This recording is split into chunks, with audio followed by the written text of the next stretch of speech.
आराध्य देव के श्री चरणों में सत सत नमन। मैं अभिनंदन गादिया सूरत से जैन हिंदी ऑडियो बुक में आपका स्वागत करता हूं।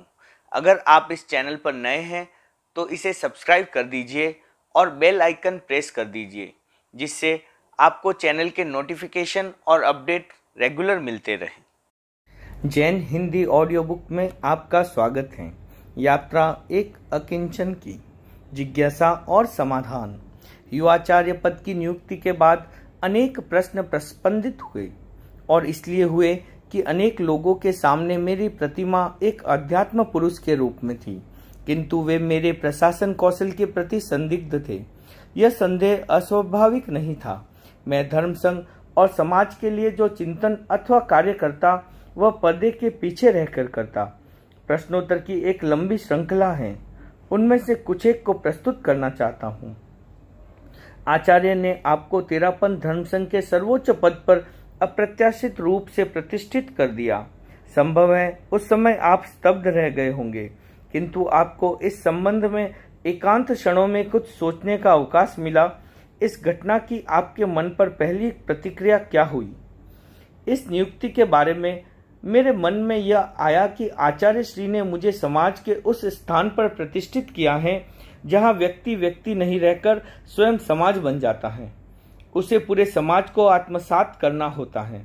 उसके लिए न केवल समाज को साथ लेकर ही चलने की अपेक्षा है, अपितु उसके साथ तादात्म्य स्थापित कर चलना जरूरी है। मैं अकेलेपन की स्थिति में अधिक रस लेता था, पर यह न नियति को इष्ट था और न स्वयं आचार्य श्री को। इसलिए मैं एक व्यक्ति समाज में रूपांतरित हो गया। इस भूमिका पर आरूढ़ होने के बाद आचार्य प्रवर ने जो गुरुतर दायित्व मुझे सौंपा है, उसके निर्वाह हेतु मैं अधिक शक्ति स्रोतों की आवश्यकता अनुभव करता हूँ।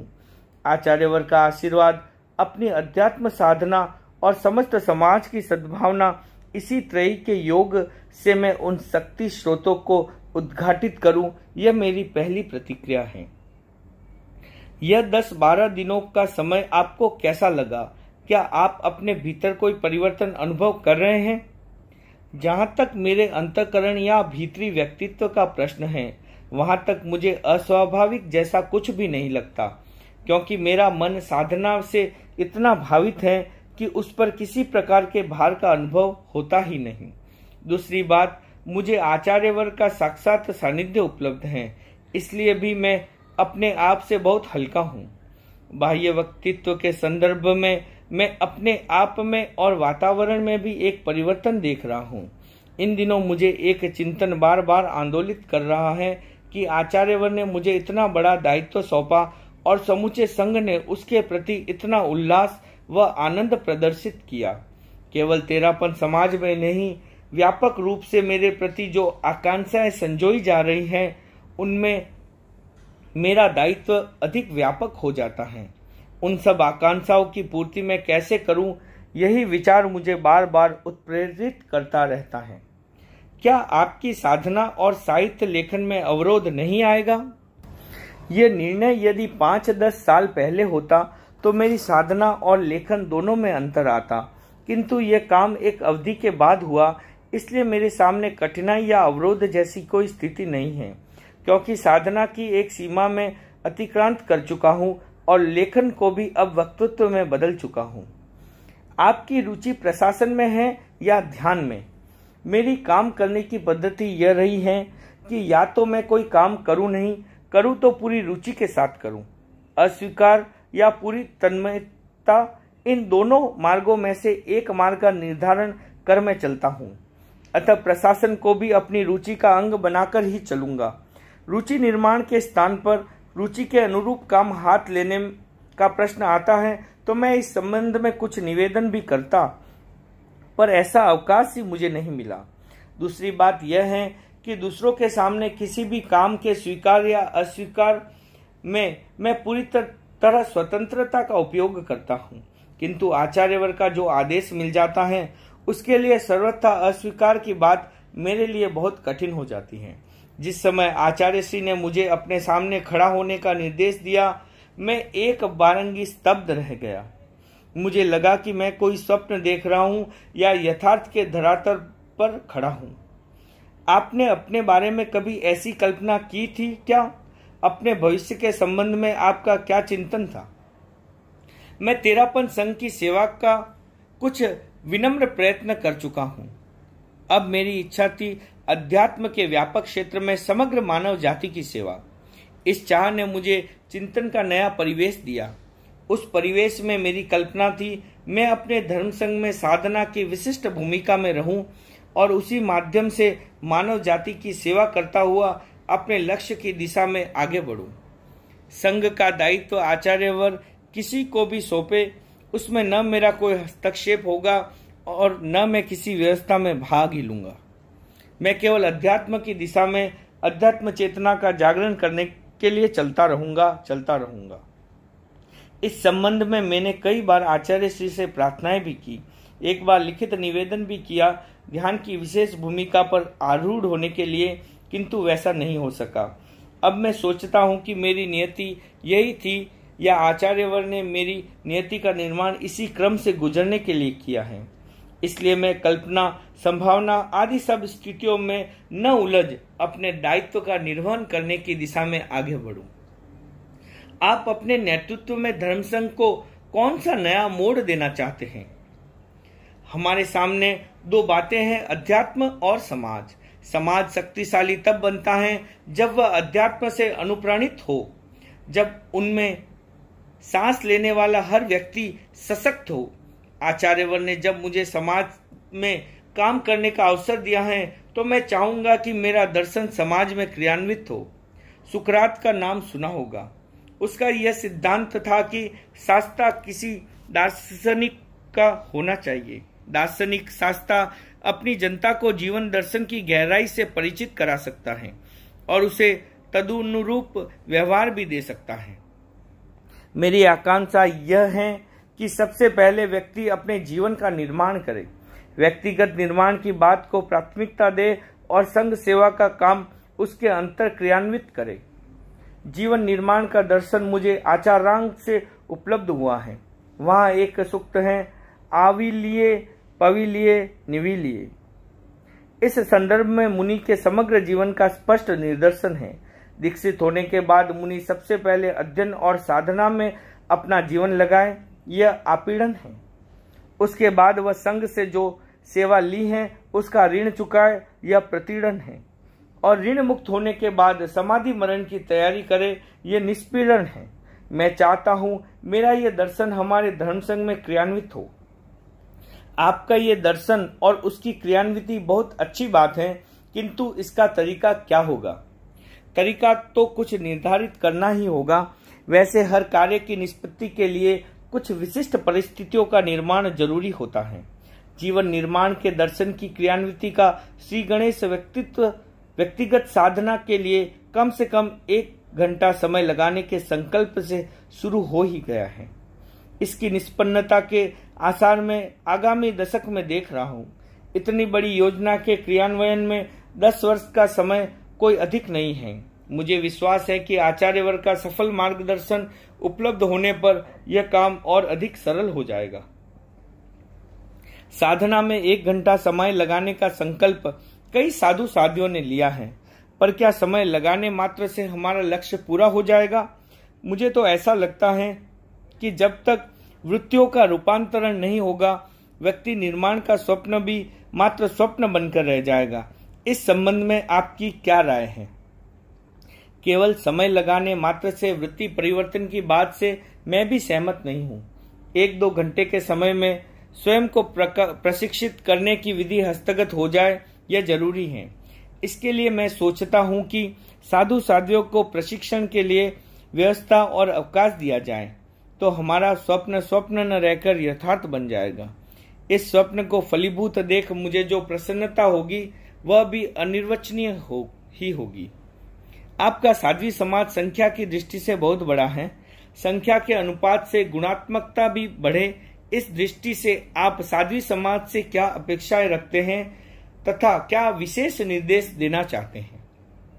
हमारा साध्वी समाज निश्चित ही एक बड़ा समाज है। उसमें नई जिज्ञासाओं की स्फूर्णा है।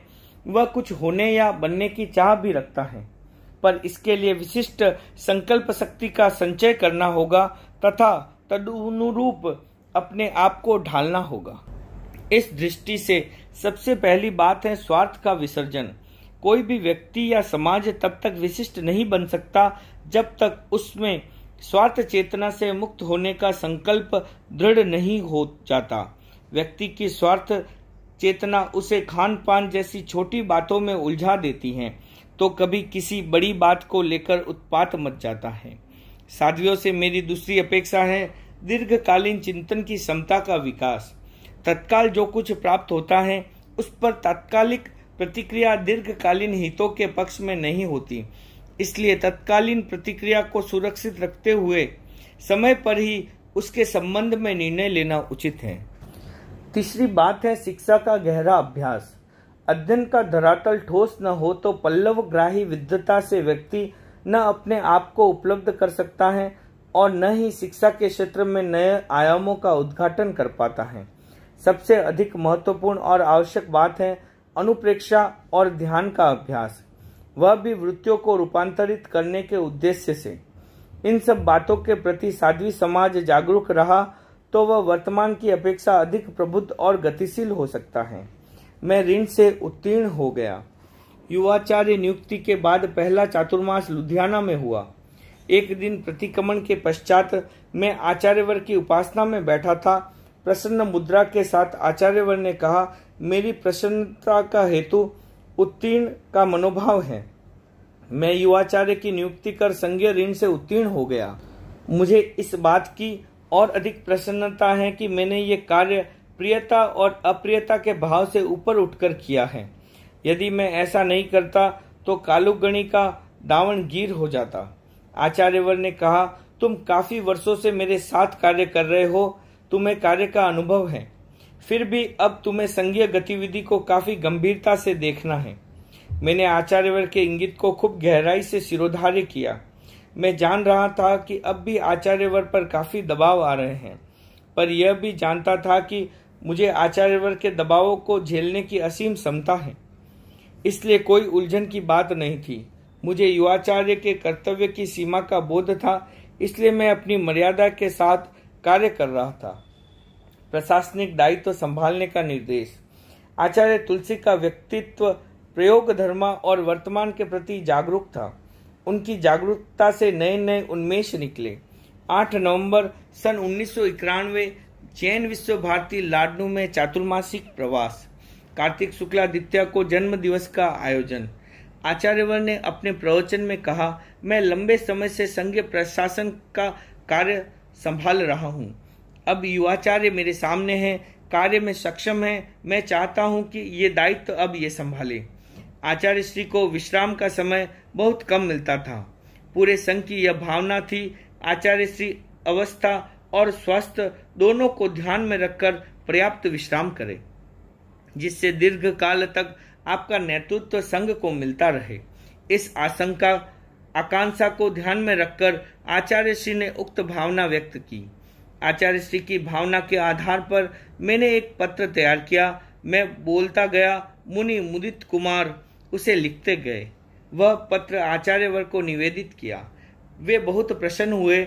वह पत्र इस प्रकार है, संघ के दीर्घकालीन हित तथा स्वास्थ्य के प्रति विषय में पूरी जागरूकता रहे और समुचित विश्राम का अवसर मिले। पूरे संघ की इस प्रार्थना को ध्यान में रखकर आचार्य श्री ने मुझे निर्देश दिया कि प्रशासन कार्य अब मैं महाप्रज्ञ करूं।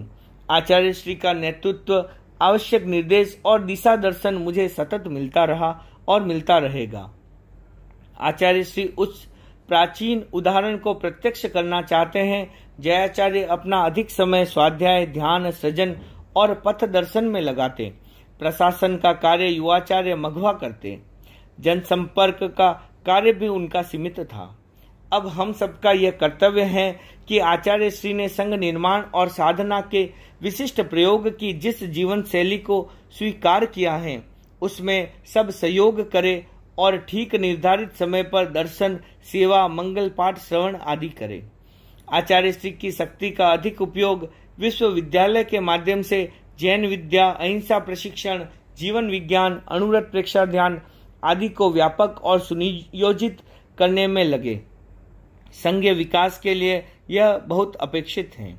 आचार्य श्री ने इन 6 दशकों में संघ विकास और मानवता के लिए जो कार्य किया है, यह समय उसकी निष्पत्ति का है। उत्पत्ति की अपेक्षा निष्पत्ति और अधिक श्रम और अधिक शक्ति का नियोजन मांगती है। हम चाहते हैं कि निष्पत्ति इतनी परिपक्व बने कि शताब्दियों तक उसका लाभ जनता को मिलता रहे। महाश्रमण मुदित कुमार और महाश्रमणी साध्वी प्रमुखा कनक प्रभा, यह दोनों मेरे प्रशासनीय कार्य में सहयोगी रहेंगे। महाश्रमणी साध्वियों का कार्य करती रही हैं। हमारे धर्म संघ में साध्वियों का प्रमुख स्थान रहा है और है। सामायिक चिंतन के संदर्भ में आचार्य श्री ने इस महत्व को उजागर करने के लिए महाश्रमणी की महानिदेशिका के रूप में नियुक्ति की है। उनका पूरे संघ की व्यवस्था में सहयोग मिलेगा ही। साध्वियों के निर्माण और व्यवस्था संचालन में वे और अधिक दायित्वपूर्ण ढंग से कार्य करेगी। दायित्व में सहभागिता, निर्भरता का अनुभव। संघीय दायित्व के 2 आयाम हैं, पहला सामान्य, दूसरा विशेष। सामान्य दायित्व का निर्वहन प्रतिदिन करना होता है। विशेष दायित्व के 3 महीने हैं, पोष, माघ और फागुन। इस अवधि में धर्म संघ के समस्त साधु साध्वियों के वार्षिक विहार और चातुर्मासिक प्रवास का निर्धारण किया जाता है। मर्यादा महोत्सव के दौरान बहिर्विहारी साधु साध्वियों का आगमन, उनकी चर्या और कार्यक्रमों का निरीक्षण, अनुमोदन और संशोधन आदि आदि कार्य संपन्न किए जाते हैं। मैं मुनि अवस्था में ही विशेष दायित्व के साथ संलग्न रहता था। युवाचार्य का दायित्व आने के बाद संलग्नता और बढ़ गई। विहार व्यवस्था और चातुर्मासिक व्यवस्था का कार्य प्राय मैं संपन्न करता था। संपन्नता के बाद आचार्यवर को निवेदित कर देता। मुझे प्रसन्नता है कि आचार्यवर के गुरुतर दायित्व में सहभागी बनने का अवसर मिला और उससे आचार्यवर ने निर्भरता का अनुभव किया। ओम अहरम।